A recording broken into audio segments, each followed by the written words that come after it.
എനിക്ക് നിങ്ങളെ ഇഷ്ടമല്ല. I hate you. Still I love you. എങ്കിലേ എന്നോട് പറ ഐ ലവ് യു. എന്റെ ഒരു പേഴ്സണൽ കേസ് പ്രസന്റ് ചെയ്യാനുണ്ട്. അതിനൊരു തീരുമാനം എടുക്കേണ്ടത് കുട്ടിയാണ്. In this case you are the judge. വേറൊന്നല്ല, എനിക്ക് കുട്ടിയെ വളരെ ഇഷ്ടമാണ്. I love you, I love you, I love you, I love you. ഇങ്ങനെ ചങ്കി കുത്തുന്ന തരത്തിലൊക്കെ പോയാലോ?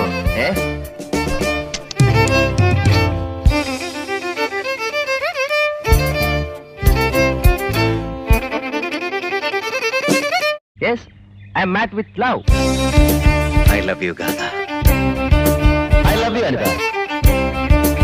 I love you, Meenukutti. നമുക്ക് ഗ്രാമങ്ങളിൽ ചെന്ന് രാപ്പാർക്കാം. അതികാലത്ത് എഴുന്നേറ്റ് മുന്തിരിത്തോട്ടങ്ങളിൽ പോയി